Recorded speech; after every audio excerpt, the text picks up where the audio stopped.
no se entiende muy bien, no lo sabremos tampoco, pero esta, para muchos, ineficiencia de las tropas rusas que están ahí cerca, pero nunca toman el poder.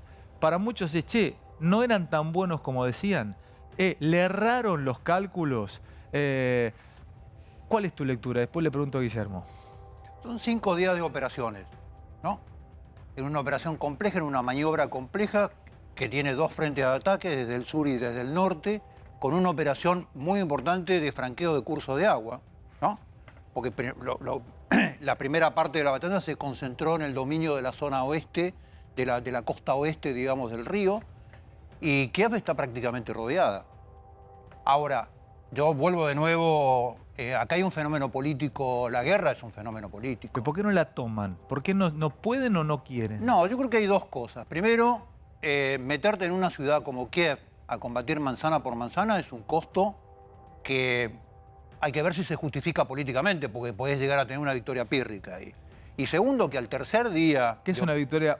Expliquemos, que una victoria pírrica podría ser que tomen Kiev, combatan manzana a manzana, pero hay una matanza de civiles o pase algo. Matanza de civiles, una enorme cantidad de bajas y un tiempo absolutamente innecesario. Ahora, el dato de rigor acá es que al tercer día de operaciones se sentaron por primera vez en la mesa de negociación. Claro. Entonces ya hay un dato político en el medio de la guerra. Rusia puso cuatro objetivos a cumplir en la negociación, de los cuales 2 son de carácter estratégico para Rusia. Uno es la no incorporación claramente de Ucrania a la NATO y la otra es, obviamente, la península de Crimea. Ahora me meto en lo político con Guelar. Guillermo, ¿cómo andás? Buenas noches. ¿Qué tal? Vos sos ¿Cómo estás? analista, sos una persona que entiende geopolítica, pero sos analista militar y muy bueno en lo tuyo. Pregunta, ¿no? Que hoy también se hacía en los principales medios periodísticos en el mundo es, ¿por qué no aparece la aviación ucraniana para bombardear ese convoy de 60 kilómetros? Yo me subo a algo que dijo Juan José, que coincido. La operación militar rusa fue rápida, fue muy audaz, y en los primeros 2 días eliminaron la muy pequeña armada ucraniana y dejaron fuera de combate a la masa de la Fuerza Aérea ucraniana. No tienen aviones los No tienen ucranianos. aviones de combate en cantidad suficiente como para poder operar. Y además, lo único que están operando y que han tenido algún tipo de éxito es con drones. Pero es poco lo que vos podés esperar de las fuerzas ucranianas combatiendo contra los rusos si no tienen fuerza aérea. No estamos en el siglo XIX. Quiero preguntarte esto porque hoy se empezaba a instalar un Sí, ambiente claro. triunfalista en el mundo, en la prensa mundial, de que los ucranianos empezaban a ganarle la guerra a los rusos. Vos, Claro. tu teoría no es esa, tu No. teoría es que los rusos no están mal. No, yo creo que los rusos han atravesado lo siguiente.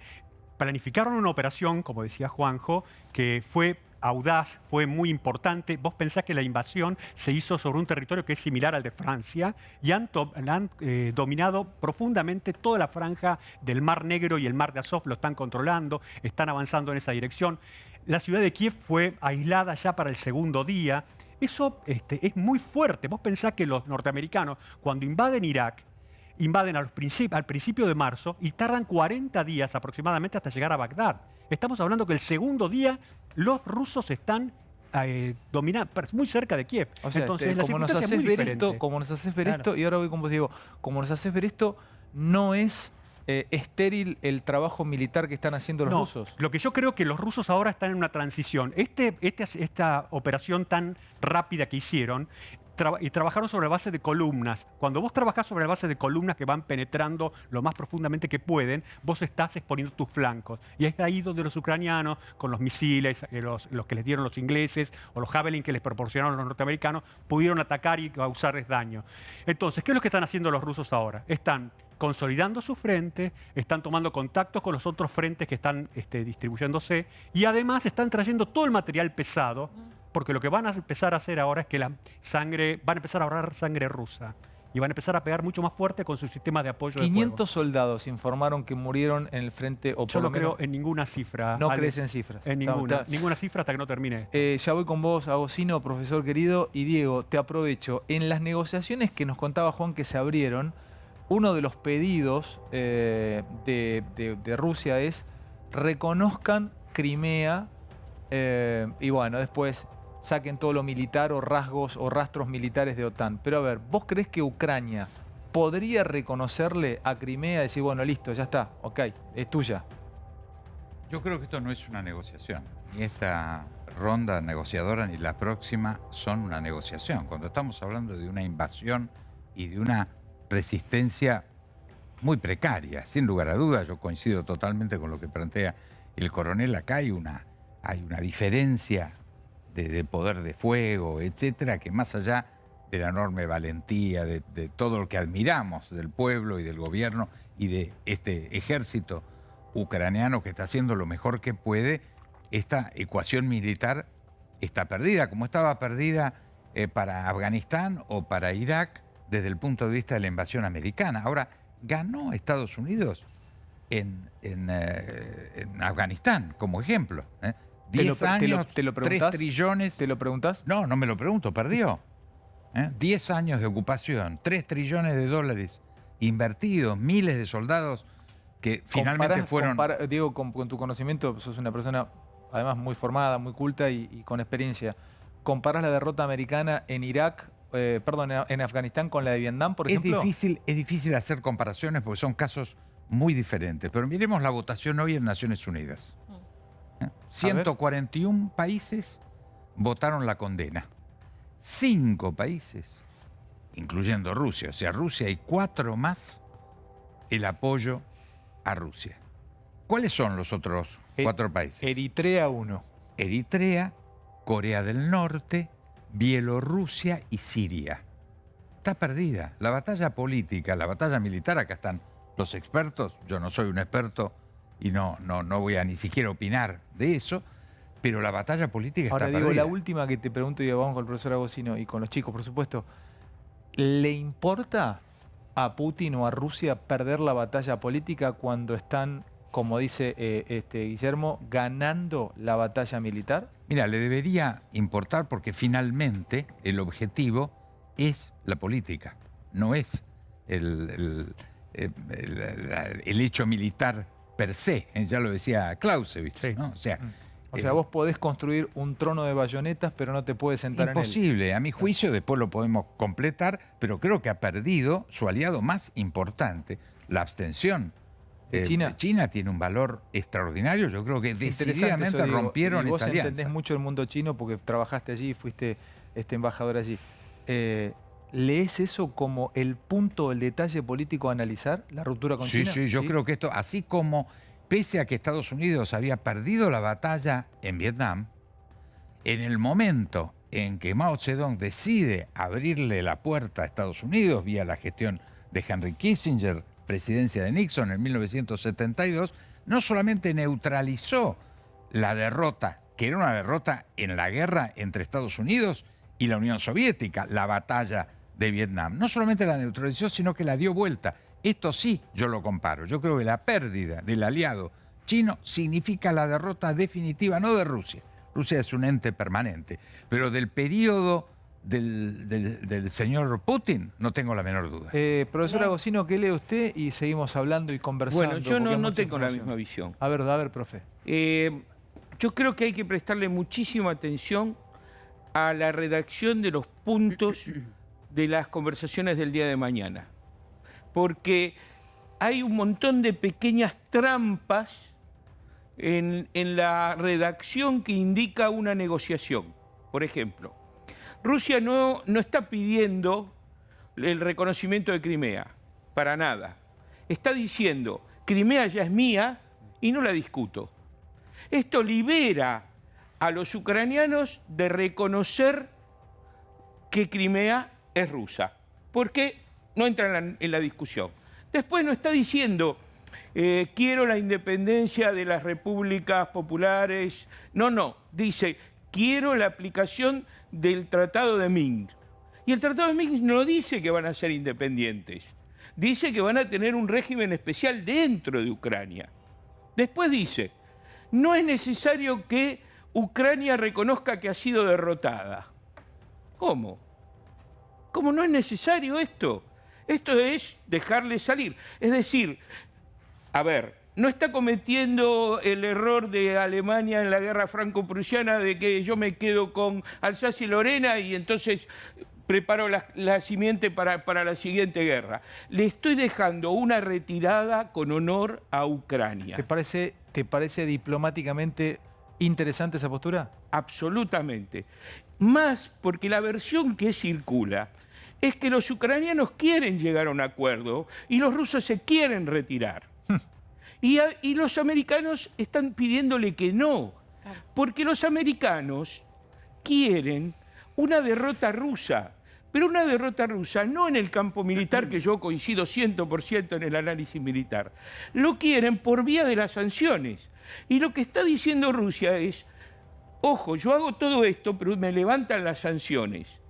Y entonces lo que los americanos no quieren es levantar las sanciones. Y el resto de Europa quiere levantar las sanciones porque tiene muchas inversiones en juego. Porque acá estas sanciones, lo vengo diciendo desde el primer día, no lastiman solamente a Rusia, lastiman a Europa. Y te voy a decir más. Hoy estuve con contactos con amigos que me comentaron algo muy puntual.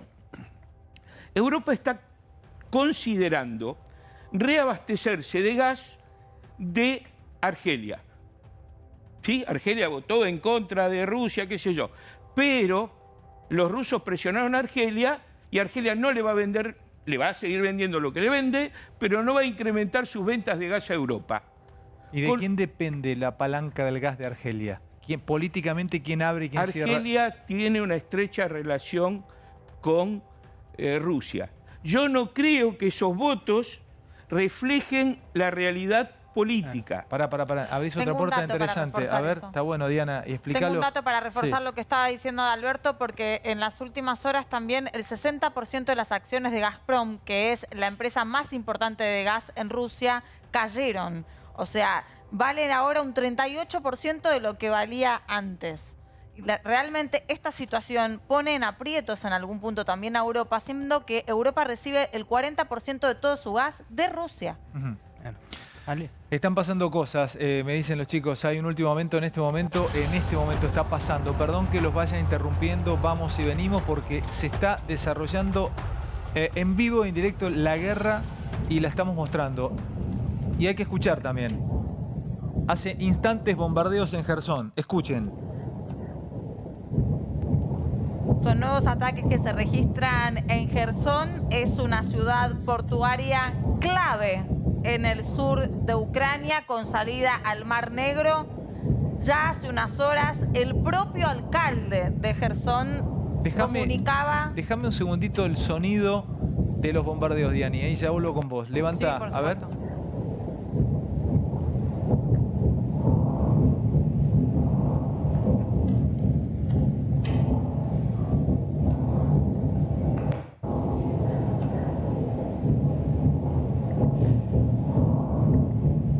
Tremendamente dramático, Mira, perdón, yo Diani. estoy siguiendo desde mi celular también las imágenes que están llegando y abajo, muy chiquito, por ahí en la pantalla no se llega a ver bien todo, justamente dice jueves 1:58 de la mañana. O sea, esto está pasando ahora exactamente en Jersón, que como les decía es una ciudad portuaria clave en el sur de Ucrania, con salida al Mar Negro, lo cual también es geopolíticamente y geográficamente muy importante. Los Tiene especialistas salida acá lo van a al decir. Mar Negro. Salida al Mar Negro. Bueno, Guillermo, que está aquí con nosotros, acaba de decir algo interesante. Estoy hablando de la Ferrieri, el coronel retirado, geopolítico. Abrió el programa sin saber que estaban por bombardear y dijo, vienen con armas pesadas ahora. Empieza la segunda etapa. Bueno, esto demuestra lo que sabes también, ¿no? Porque anunciaste algo y ahora vemos este bombardeo. También déjame ponerte en perspectiva una cuestión, porque hay mucha gente en la Argentina que se pregunta, y en otros países, ¿por qué la OTAN no entra al terreno de Ucrania a pelear para defender a los ucranianos? ¿O por qué otras fuerzas de otros países no ingresan? Y no ingresan porque esta guerra se está dando en el marco nuclear. En el marco nuclear. Si la OTAN ingresa a pelear por Ucrania, que encima no es miembro. ¿Le pones ese título, Guillermo? ¿De verdad se plantea la posibilidad nuclear? Pero por supuesto, ese es el freno, a mi criterio, por el cual los países de la OTAN no ingresan a Ucrania. Pero, perdón, pregunto, y ayúdame, pregunten entre Sí, sí, todos, sí, usted también, el ida y vuelta nos enriquece. ¿Hay algún informe real? Porque Estados Unidos, con sus servicios de inteligencia, no se ha puesto aún en guardia esperando que ocurra algo. Mira, a mi criterio, ¿no? Yo agradezco Pero- cuando... ¿Se acuerdan del día domingo pasado cuando Putin anunció que había puesto en alerta, creo que fue el domingo, que había puesto en alerta los sistemas nucleares, que quizás ya estaban en alerta de antes, ¿no es cierto? Bueno, lo peor que podría haber pasado y que por suerte no sucedió es que Estados Unidos contestara a eso diciendo, bueno, nosotros también nos ponemos en alerta. El problema, me parece a mí, es entender que para Rusia, no solamente para Putin, sino para la élite que conduce políticamente Rusia, el tema Ucrania es una cuestión vital.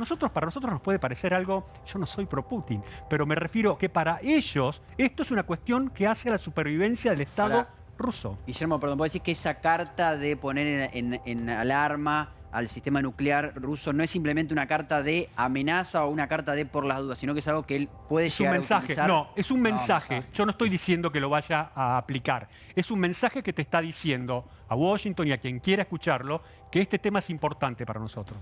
Alejandro, Es extremadamente Hoy se delicado. reforzó. Perdón, Me dale, Juan, ya voy, gustaría Daniel, preguntarle- y dale vos, Juan. No, Sí. digo, en el ámbito del análisis estratégico, basta con que una fuerza tenga la capacidad del empleo nuclear para que haya un marco nuclear. Alejandro. ¿Qué es No un hace falta la Alejandro. intención, digamos. ya voy, Dani, Lo que hay que No, no, analizar no, es no, no, solamente no, la no. capacidad. ¿Qué decís, Diego? Alejandro, hay un dato muy claro. Esto lo dice directamente el propio Putin. Lo ha dicho varias veces. O sea, yo creo en toda nuestra capacidad de análisis, pero estamos lejísimos y en el escenario están los actores.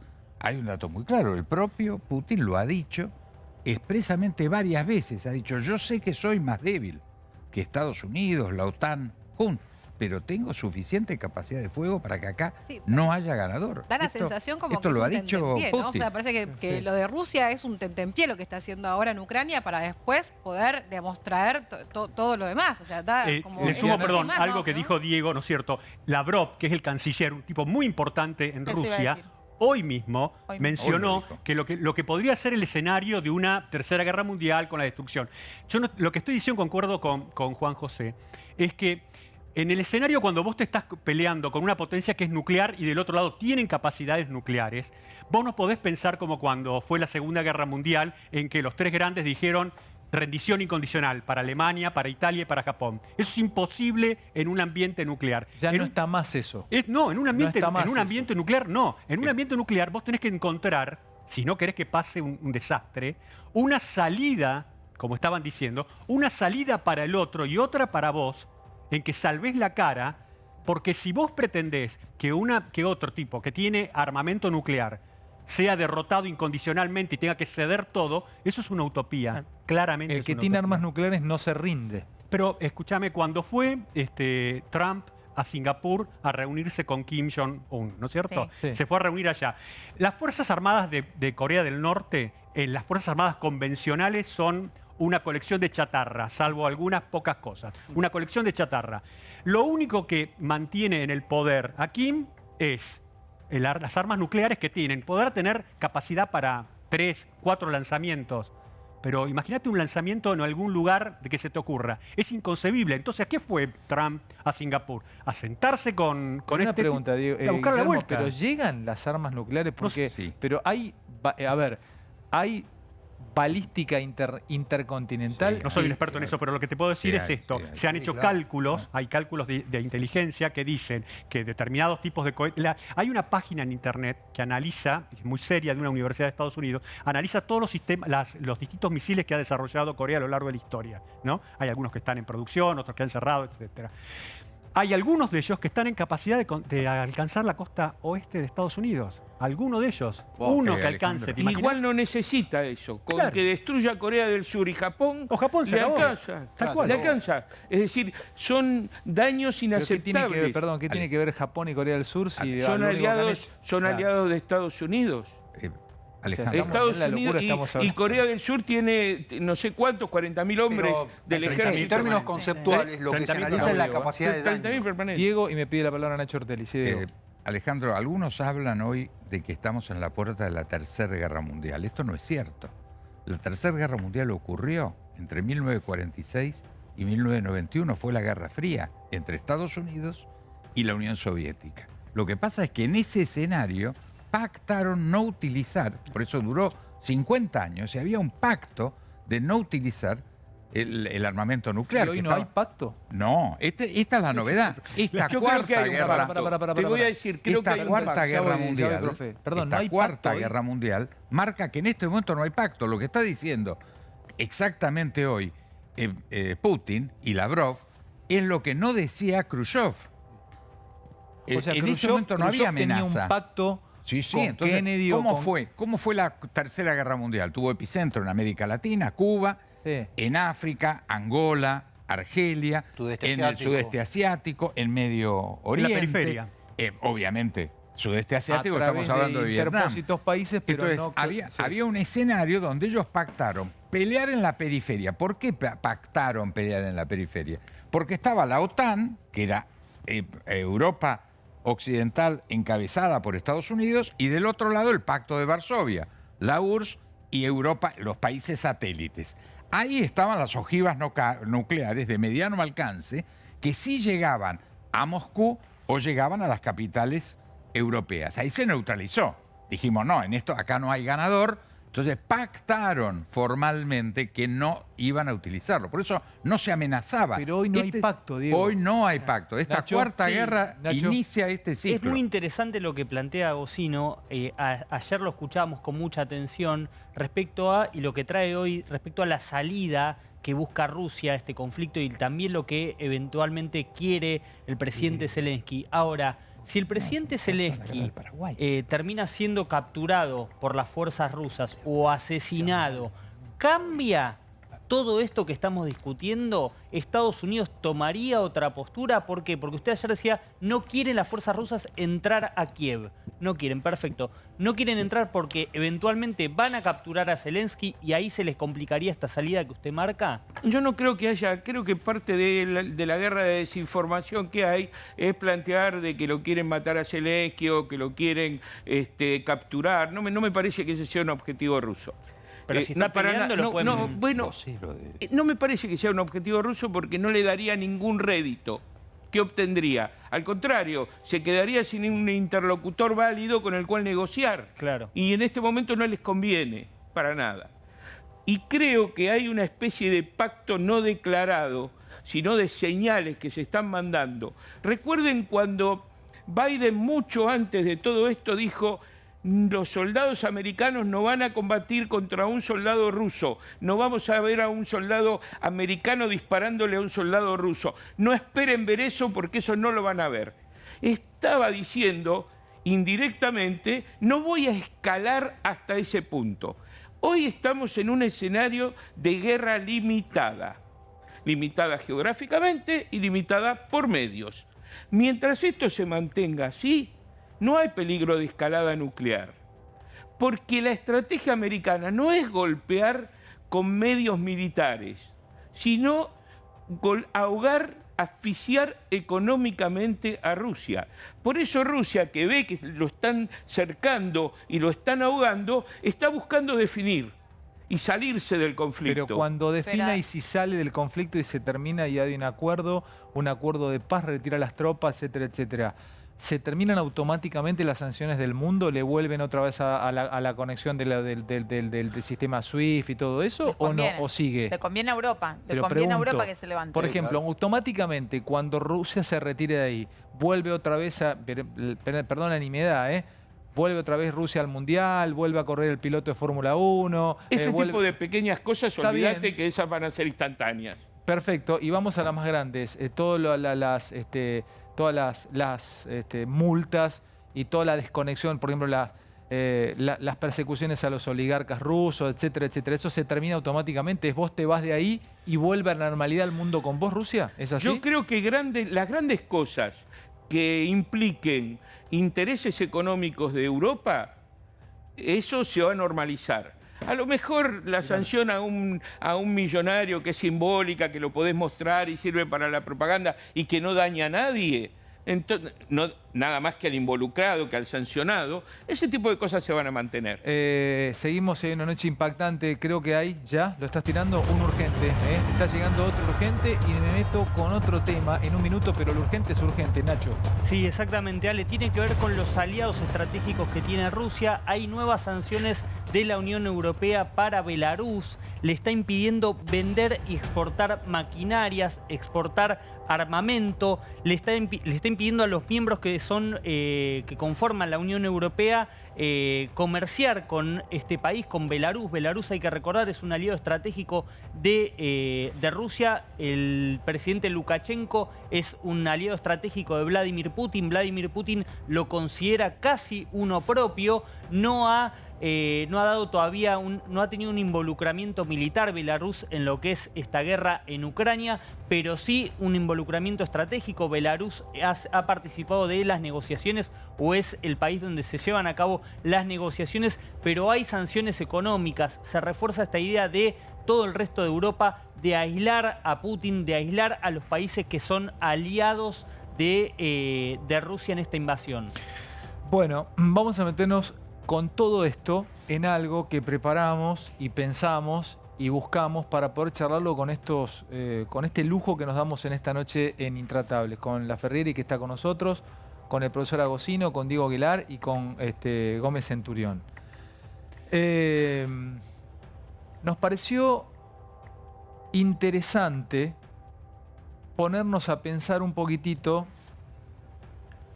geopolíticamente a la Argentina desde su ubicación geográfica, desde la pérdida de Malvinas, porque son nuestras, pero nos la robaron los ingleses,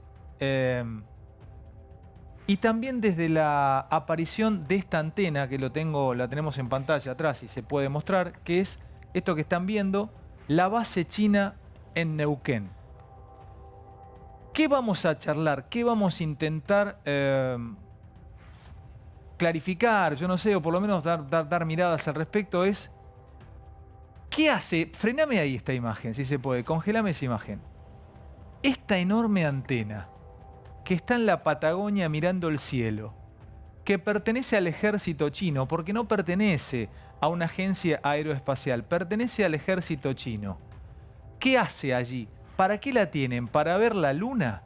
¿Para llegar al lado oscuro de la luna, como llegaron finalmente? ¿O esta antena les serviría, por ejemplo, para vectorizar misiles o para guiar su armada si hubiese una guerra finalmente mundial?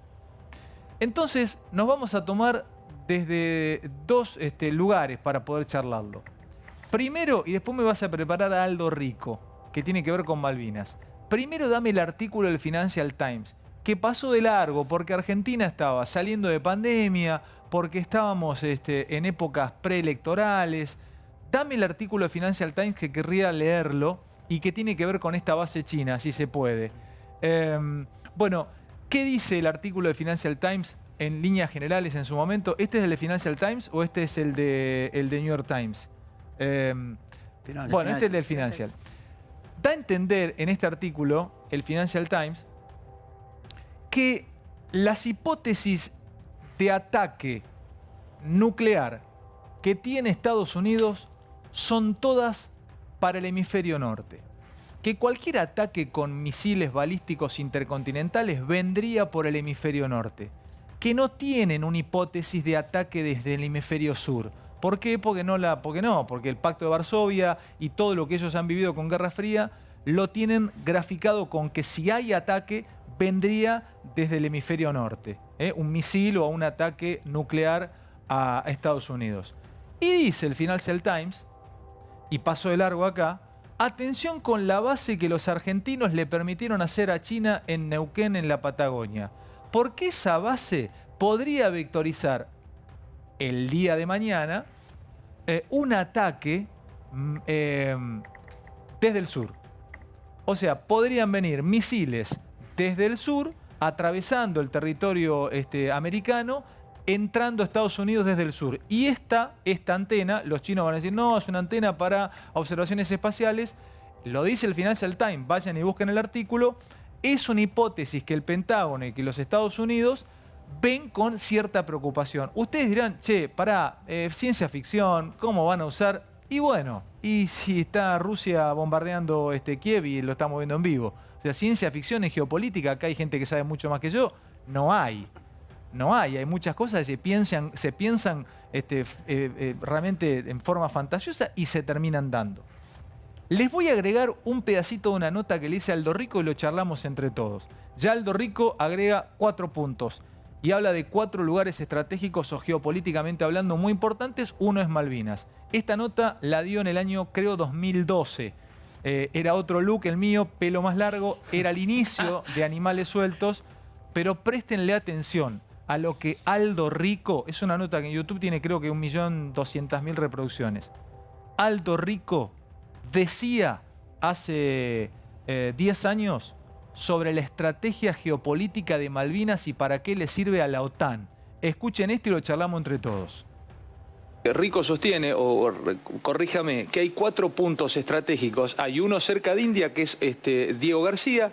Es una isla que echaron a la población autóctona. Sí, es inglesa, pero se la alquilan a los Estados Unidos. Sí. Hay una base militar ahí. Incluso esa base militar utilizan para controlar Somalia, el estrecho de Hormuz. Han mandado aviones a Afganistán.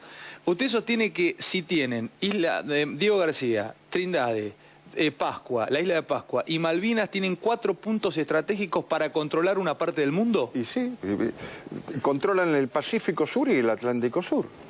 Además es la proyección sobre la Antártida. Malvinas es la única proyección que tiene Inglaterra sobre la Antártida. Y el Tratado Antártico está por cesar y además ellos no reconocen soberanía sobre la Antártida. Los únicos que reclamamos soberanía sobre la Antártida somos los chilenos y los argentinos. El resto no reclama soberanía, lo cual es algo tremendo que chilenos y argentinos, que alguna vez estuvimos a punto de entrar en guerra, no tengamos una política común, ¿es cierto? Ya en el marco del Mercosur, porque también tiene intereses Brasil, como también tiene intereses Perú. Es decir, ¿cómo hacemos los americanos del sur para ejercer el dominio sobre el Atlántico Sur, sobre el estrecho interoceánico, sobre el Pacífico Sur y sobre la Antártida? Usted dice unirnos todos, unirnos en América del Sur. Y por supuesto. Bueno, vamos a charlar un ratito de esto. Se mezclan algunas cosas, pero es interesante. Tenemos la base china en Neuquén acá atrás en imágenes, la antena. Un artículo del Financial Times que propone una posibilidad de una nueva hipótesis de ataque que podría darse. Rico que plantea esto de los 4 puntos, Malvinas, el estrecho de Magallanes, ahí tenemos un mapamundi. Bueno, acá estaba lo que planteaba Rico. La isla de Pascua, Islas Malvinas, Isla Trindade o Trinidade, Isla Diego García. Una unificación de 4 puntos que permitirían un dominio, porque la guerra ya no es más con cañones Krupp. O sea, ahora se vectorizan, se siguen geodésicamente los misiles, hay misiles hipersónicos, vamos a hablar con Guillermo. Empiezo con vos, Diego. Contame, a ver, ¿qué te parece? Hablemos un poquito geopolíticamente de Argentina y la base china. Yo te pediría para que dentro de 10 años, si como hoy pasás al coronel Rico planteando esta teoría, incorporemos que si mi abuela, ya fallecida desgraciadamente, tuviera rueditas, sería una bicicleta. Así podés también dentro de 10 años hacer que un ámbito, yo no voy a estar muy viejito, discutan la teoría de Gellar sobre cómo su abuela era una bicicleta. Por lo tanto, de lo de Rico, yo al menos no voy a hacer ninguna opinión. Me parece que no tiene ningún sentido lo que dice. Sobre la base, que no es una base, es un observatorio, te cuento, de estas antenas, Chile tiene 27. Observatorio del espacio lejano. Nosotros tenemos 2. Una en Mendoza, en Malargüe, que es de la Unión Europea, y esta, observatorio chino. ¿Es de la Agencia Aeroespacial? Es de la Agencia Aeroespacial, que no es militar el caso de... ¿Y a quién pertenece la Agencia Aeroespacial? No, es una de las instituciones de la Comunidad Europea. Es civil, claramente. ¿La no China? La de No, la de Europa. Yo te pregunto la de China. Esta depende directamente de las Fuerzas Armadas. O sea, ¿cuál? ¿La de la Neuquén? China, la de Neuquén, es así. Ahora, en el tratado original que firma la presidenta Cristina y que ratifica el Congreso, en ese momento con el voto negativo y con un dictamen mío como asesor del bloque de Juntos para el Cambio de ese entonces, lo votamos negativamente. ¿Por qué? Porque no había ninguna restricción de uso. Perdóname, ¿votaron ustedes en contra de que se instale esta base? En contra de que se instale. ¿2017? En el 2017. ¿Por qué, Diego, votaron en contra? ¿Por qué? La lógica era muy clara. No había ninguna restricción. 50 años es la vigencia del tratado y no había, y nosotros propusimos incluirla, una cláusula que indicara que el único uso posible era uso civil. Perdón, anda despacio porque necesitamos entender todo. Sí. ¿No te aseguran en la firma de contrato que esto sea uso civil? No, en lo que firmó Cristina y lo que después ratificó el Congreso no había esa restricción. Gravísimo. Sin lugar a duda era muy grave. Por eso, razonablemente, y fue un dictamen mío que lo motivó, no se podía acordar ese tratado. Pero vete aquí que en el 19, esto fue en el 2015. Pero al fin del 2015 cambia el péndulo político. Y justo el que les habla terminó siendo el embajador en China. Mi primer tarea, apenas llegué, fue plantear que había que agregar un adendum en este tratado que incluyera la limitación de uso civil.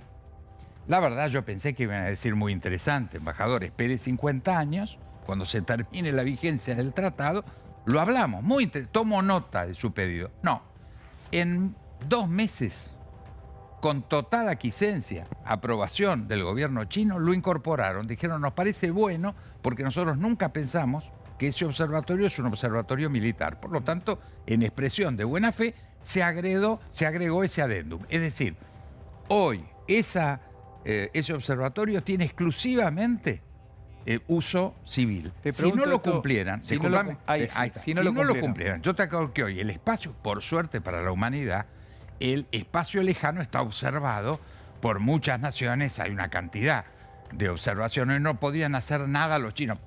Hay que aclarar que lo que hay ahí no es una lanzadera. O sea, no puede tirar China un misil, no tenemos lanzadera ni para cohetes, salvo para los de fin de año. Lo podrían tirar desde Pekín. No, bueno, pero a lo que voy es, este observatorio es una red de observatorios que tiene todo el mundo. Diego, te hago una pregunta y sigo con mis compañeros. Perdón, porque sí, pero cuando termine Diego, ¿puedo hablar? Porque esto queda grabado y es un programa que se va a ver, como vimos el de Aldo Rico, dentro de 10 años. Por supuesto. ¿Vos podrías asegurar que si se desatara una contienda mundial, China aceptaría el contrato o el adendum que firmaron, que lo van a usar solamente civilmente? No, hay un dato. La utilización puede ser, sin lugar a duda, militar, civil y militar. Sin lugar, en términos técnicos, sin lugar a duda, eso es así.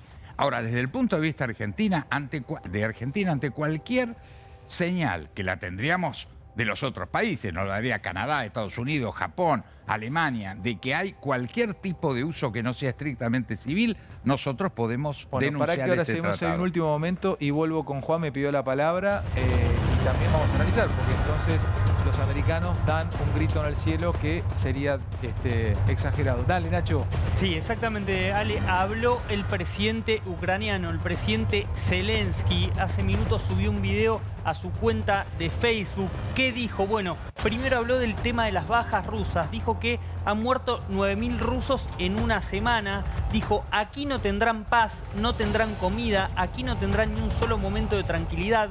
Los ocupantes solo recibirán una cosa de Ucrania, un rechazo, un digno rechazo, y siempre recordarán que no nos rendiremos. Que planteó también Zelensky, que muchos soldados están volviendo, muchos soldados rusos están volviendo. Dice, a pesar de que son decenas de veces más, la moral del enemigo se deteriora constantemente. Sigue firme Zelensky, habla de que muchos de los capturados no saben por qué fueron a Ucrania. Pensaban, dicen, muchos vinieron engañados, planteando esto de que se dice que fueron a hacer ejercicios y terminaron yendo a una guerra, muchos soldados rusos. Suele subir videos, Zelensky subió hoy, por ejemplo, 3 videos, este es de hace muy poquitito, pero marca esto, de que están todavía fuertes los soldados ucranianos. Gracias, Nachito. Último momento, entonces, lo tenemos acá en vivo. Volvemos al tema, lo estamos conversando, charlando, un lujo, como les dije, la mesa, y hablábamos de esto, la base china. Bueno, vamos a escucharlos a todos. Pidió la palabra Gómez Centurión. Reitero, hablar de geopolítica en un prime time son cosas que no se dan habitualmente. Pero vamos a hablar de esto, vamos a analizar esto que ha grabado y tal vez este programa lo puedan ver dentro de 20 años en YouTube o la plataforma que haya. ¿A vos te preocupa esta base china? Sí, claro. A ver, Juan. Primero, un gran saludo. Hoy es el día, hoy cumple 80 años Aldo Rico. Así que seguramente está viendo el programa. Le mandamos un saludo a Aldo, sí. A ver, yo creo que la vectorización de misiles, yo no soy un especialista, pero la veo muy compleja porque la detección es del lanzamiento del misil. El misil se detecta, el vector de lanzamiento nuclear se detecta cuando se lanza. O sea que lanzarlo en una dirección y revectorizarlo, yo no soy un especialista, pero lo veo realmente complejo. Ahora, hay un dato que por la prensa pasó desapercibido. En el junio del 2019, China anunció que por primera vez había logrado destruir un satélite propio en el aire en desuso. ¿Sí? ¿Qué quiere decir esto? Que China anunció en el año 2019 que tiene la capacidad de destruir satélites en el aire. Esto tiene que ver con, ¿te acordás con aquel proyecto de la Guerra de las Galaxias de Estados Unidos? Pueden golpear a un satélite orbitando la Tierra. Claro. El proyecto de la Guerra de las Galaxias... De Ronald Reagan. Claro. La guerra empieza por tres cosas: mirar, ver y poder hablar. Los satélites hoy, el modelo de comunicaciones, de transferencia de datos, de guía de misiles, de gestión de imágenes, de análisis de imágenes, tiene que ver con la capacidad de observación y de transmisión de datos de los satélites. Entonces China, ya en el 2019, anunció claramente su capacidad de destruir satélites. Para destruir satélites en el aire, vos necesitas no solamente satélites orbitando, sino bases terrestres en donde podés efectuar las triangulaciones porque los satélites son móviles. Entonces, si bien Diego dice claramente, más allá de su abuela que tiene ruedas y es una bicicleta, Diego dice que hay un compromiso de China que va a ser... Por ejemplo, lo de Rico o esto, vos lo atás, o sea, no es ninguna... No es una... No, después lo podemos desmenuzar, hay puntos que yo no estoy tan de acuerdo, pero hay puntos que sí. Pero digo, es muy difícil que China garantice el uso de un medio de comunicación que está atado al sistema satelital para usos pacíficos cuando depende directamente del aparato militar. Bueno, yo no tenía este dato que habían destruido un satélite. La Ferrari, te escuchamos y muy atentamente ahora queremos tu mirada y también la de Agosino. Hablamos de la base, mucha gente se prende con esto. A ver, contame. Mira, vos hablaste de la base, hablaste de Malvinas, con Juanjo estuvimos en el mismo regimiento y en otro lugar en Malvinas también. Pero yo quisiera, nosotros, y es importante este dato que da Diego, Juan José, si es de uso militar o no. Pero yo voy un poco más atrás, ¿no es cierto?, a nuestra mirada a todo esto, porque vos mencionás Malvinas, mencionaron la puerta de entrada a la Antártida. ¿Qué hace la Argentina desde hace décadas para realmente controlar eso? Porque nosotros tenemos enunciados inmensos de que queremos controlar nuestro espacio aéreo, queremos controlar quién entra y quién sale de nuestro territorio, queremos controlar el mar argentino, queremos controlar la Antártida, queremos recuperar Malvinas. ¿Qué tenemos? ¿Qué estamos haciendo como país para ser un país desarrollado? ¿Qué crees que no podemos pretender nada de esto? Pero lo que vos estudiás, tu arte militar, las tácticas militares, la estrategia militar, el conocimiento militar que manejás, o sea, además una persona que, además de estudiar geopolítica, trabajás con esto y das clases con esto. ¿Qué podríamos pensar que podría pasar en una guerra futuro con esta antena o con esta base? ¿Podría tener uso militar esta base? Los militares en la guerra, ante la duda, van a tratar de romper algo que piensen que puede tener un problema. No sé, van a tener información de inteligencia para decidir cuándo o no, pero ante la duda lo van a destruir. Eso no sé, no estoy refiriéndome directamente a este caso, pero ante una duda de algo que pueda servir al otro lo van a romper. Eso es así. Funciona de esa manera. Agosino, te quiero escuchar y abro todo porque es lo que nos preocupa. Bueno, yo primero le quiero hacer una pregunta porque realmente no tengo el dato al embajador Aguilar. La exploración y el desarrollo espacial chino, ¿está en manos del ejército o está en manos de una agencia privada? No, depende efectivamente del ejército, como estaba originariamente todos los programas nucleares Estaba en el casi mundo. seguro, pero usted tiene el dato más sin concreto. lugar a duda. Entonces, esta base no es una base militar porque es per se una base militar, sino porque todo desarrollo espacial chino está en manos del ejército. En cambio, en Europa está en manos de una agencia civil. Sí. ¿Sí? Esto es el porqué de que es una base militar. Ya te cambia el enfoque a esta base para vos. Exactamente. Y también tengo que tener en cuenta que está el Tratado de Tlatelolco. ¿Qué es eso? El tratado que desnucleariza a América Latina, a Sudamérica, que impediría que nos ataquen o ataquen esta base, en teoría, con armas nucleares. Ahora, para destruir esa instalación no necesitas armas nucleares de ninguna manera. Una gomera. Ahora, perfecto, está bien, pero estamos en el medio. Yo no quiero tener ni siquiera una hipótesis de que me bombardeen la Patagonia o Neuquén porque le di una base a los chinos, qué sé yo. Por ahí es muy brutal como lo planteo, está demasiado simple. Perdón que sea simple. Yo creo que el artículo es un artículo direccionado.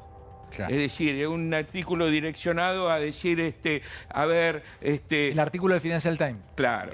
Es un artículo direccionado para decir, a Argentina no le conviene ser aliado de China. Ok, claro. Está clarísimo. Una aclaración, sí, dale, nada más. Diego, sí. Con la comisaría más cercana, eso se termina. No necesitamos un ataque nuclear. O sea, ahí hay técnicos, no hay armas, no hay soldados chinos, por lo tanto, si queremos desactivar, porque entendemos que es un peligro o que se viola el tratado con el agregado que hicimos de que no puede ser para otra cosa que sea para uso civil, vuelvo a decirte. Y eso, eso se puede, agrego, Alejandro, con respecto a una cuestión muy chiquitita, ¿hay algún ente u organismo argentino que esté controlando lo que se está haciendo ahí? Además, todo el mundo, además de nuestra propia agencia. O sea, se controla lo que se hace adentro. La CONEA.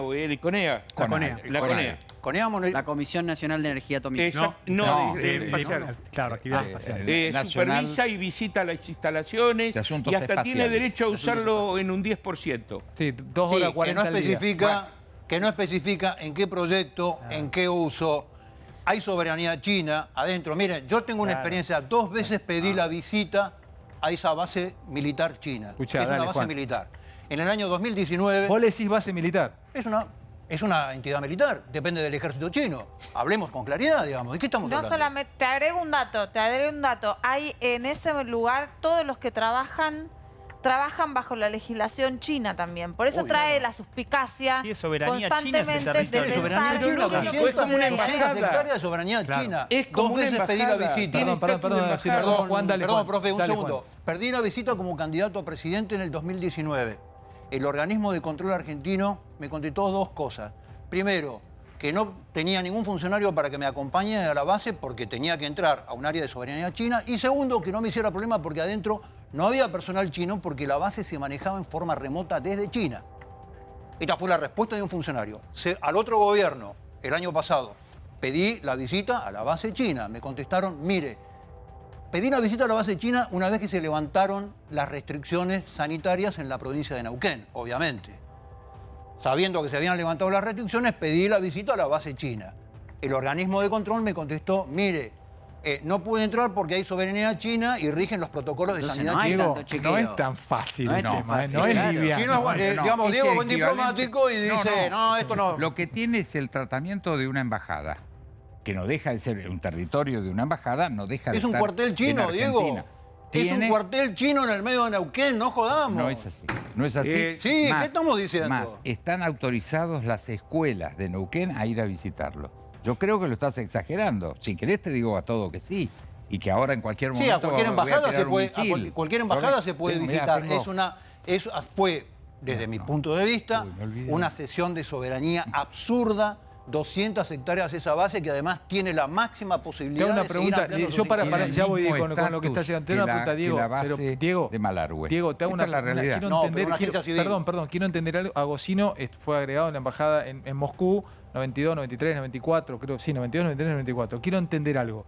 Es muy común que en el mundo, pregunto, no lo sé, ¿es muy común que en el mundo se entreguen 150 hectáreas para una base militar extranjera? ¿Es muy común eso? Explíquemelo. El mismo estatus que tiene de extraterritorialidad en términos del manejo es la que tiene la base de Malargüe. Es exactamente la misma. Pero lo tiene la Unión Europea, pero vuelvo a decirte, un dispositivo policial de un patrullero y 4 policías termina con esto. Sí, después después cualquier eso es falaz. El área, Yo te digo, voy a lanzar un misil haces eso atómico. Haces eso y automáticamente te bajan la Es una palanca. cesión de soberanía absurda. Perdón que en último momento está llegando en este momento. Atención, ahora, ya voy con vos, profe Agosino. ¿Lo tenés vos, Diana? Anthony Blinken, el secretario de Estado de los Estados Unidos, que anuncia en dirección a lo que nos venía diciendo Agosino al principio del programa, que están abiertos a conversaciones de seguridad con Rusia. Tengamos en cuenta que también durante el día de mañana Blinken repetí eso va a estar viajando a Europa. Repetilo. Entonces, ¿qué dice Blinken? Anthony Blinken, que están abiertos a conversaciones de seguridad con Rusia. Abiertos a las conversaciones de seguridad a horas, lo declara, de estar viajando a Europa para poder reunirse con distintas autoridades de diferentes países de la Unión Europea. Perdón, ¿qué son conversaciones de seguridad? El tema de acuerdos, tratados y demás. Porque como ellos no están en guerra, no pueden entrar en una negociación de paz, ¿sí? Porque no están en guerra con Rusia. Entonces, la forma de sentarse a la mesa es decir, vamos a hacer conversaciones de seguridad. Claro, pero era lo que estaba pidiendo también Rusia. Totalmente. Porque lo que está en el fondo del tema este de Ucrania, y es muy duro lo que voy a decir, es el espacio para la maniobra y para contener cualquier amenaza desde Occidente. ¿Cómo funciona? ¿Cómo ve Rusia a Occidente? ¿Cómo nos ven ellos al Occidente? En el siglo XVIII, Carlos XII de Suecia trató de entrar a Rusia y lo detuvieron en Poltava, al este de Kiev. En el siglo XIX estuvo Napoleón en Moscú. En el siglo XX 2 veces fue invadida Rusia, en la Primera Guerra Mundial por los alemanes hasta Kiev. Y en la Segunda Guerra Mundial una línea que iba de Leningrado, actual San Petersburgo, los suburbios de Moscú y hasta el Cáucaso. El Cáucaso, perdón, el Cáucaso, tengo muchas cosas en la cabeza. El Cáucaso. Los rusos miran, no es que dicen, están convencidos que la OTAN no quiere atacarlos hoy ni mañana dentro de 10 años, pero la mentalidad de ellos no pueden saber qué va a pasar dentro de 50 años. Entonces, ese territorio de Ucrania neutral, que no esté en la OTAN, significa seguridad. Mirá lo que dijo Henry Kissinger, que es una persona realista 100%. Y esto duele porque uno dice, cada país tiene que tener el derecho de elegir con quién se quiere aliar, con quién no quiere aliarse. Pero ser realista es entender cómo funcionan las cosas. Dijo, estoy parafraseando, el futuro de Ucrania para su desarrollo no es ni pertenecer al este ni pertenecer al oeste, sino ser un puente entre ambos. ¿Qué es lo que te estaba diciendo? Te estaba diciendo la finlandización de Ucrania, que es la solución que se encontró en los 60 o los 70 para que Finlandia, que es esa masa de territorio en el norte de Rusia, de la Unión Soviética en su momento, pudiera estar en paz. Guillermo, ¿cuál es tu Instagram? ¿Usás redes sociales? No, uso Twitter. ¿Cuál es? @G Laferrier, bien escrito con doble F y con E al final. @G Laferrier. @G Laferrier. Laferrier. ¿El tuyo cuál es, profe? Adalberto Agosino. Es todo junto. ¿Instagram o Twitter? Instagram. Instagram. Y Twitter también. Pero Adalberto Agosino. Sos más moderno Diego, que... ¿cuál es? Diego Ramiro Aguilar. Diego Ramiro Aguilar. ¿Usás Twitter e Instagram? Sí. Las dos cosas. Solamente Twitter. Solamente Twitter. Es para que la gente lo siga porque se han quedado con muchas ganas de seguir escuchándolo. ¿El tuyo, Juan, cuál es? @Juanjo Malvinas. Juanjo Malvinas. Che, un lujo, señores, Lujo, Gracias. Pero lujo tenerlos. Se los quiero decir, no, todos enganchados acá escuchándolos y nos han dado una clase. Vamos a seguir, hay mucho. Vamos a estar charlando con un ministro clave en la Argentina hoy. Clave. En el fútbol, perdón que haga la analogía, pero es ese 5 silencioso que corta y distribuye. Y después finalmente aplauden al 9, aplauden al que hace los goles. Estamos hablando de Juan Zabaleta, es el ministro de Desarrollo Social. Clave. Clave. Un hombre que viene bien de abajo, viene de Hurlingham, de un municipio, y el tipo maneja ahora desarrollo social. ¿Qué va a pasar? Urgente, esto está pasando en este momento. A ver, urgente, ocurre ahora, urgente, bombardeos. Como veníamos anticipando, los diferentes bombardeos al sur y también llegando a Kiev, la capital de Ucrania. ¿Por qué al sur? Porque en el sur está Kherson, esta ciudad clave, con mucha salida al Mar Negro, que va en dirección a los intereses también que están estipulando. Esta es una la ciudad invasión, portuaria, Diana, ¿no? Rusia. Estabas contando, es una ciudad portuaria. Sí, es una ciudad portuaria en el sur con salida al Mar Negro y también tiene un río que conecta directamente prácticamente con Kiev.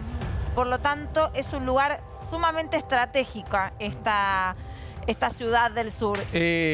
Nacho, ¿qué tenés vos? Urgente también, informaciones que van llegando. Sí, porque obviamente la preocupación de que esto se extienda a otros sectores de Europa empieza a hacer mella en decisiones de otros países. Por ejemplo, Francia despliega 500 soldados en Rumania para la fuerza de respuesta de la OTAN. Se prepara la OTAN para el caso de que Rusia ataque a un país miembro de la OTAN para responderle a Rusia. Bueno, Francia despliega 500 soldados en Rumania. Rumania es un territorio que está cercano a Ucrania y también pegado a lo que es Belarus. José. 4 aviones rusos han violado el espacio aéreo en Suecia. Esto lo informa el jefe de las Fuerzas Armadas de Suecia, que Carl Johan Edström. Él, si bien dice que es algo que suele suceder en este contexto, toman de gran gravedad esta incursión de estos aviones de combate rusos por el cielo sueco. Bueno, un lujo, chicos. Placer trabajar con ustedes. Hay mucha información. Ya vengo con Kandalaf. Y después también tengo ganas de preguntarte, Diana, ¿cuál es la opinión pública, o por lo menos qué dice la opinión pública, qué dice la gente en Rusia? Porque hablas con un montón de amigos. ¿Qué dicen los medios de comunicación en Rusia? Porque no sabemos nunca qué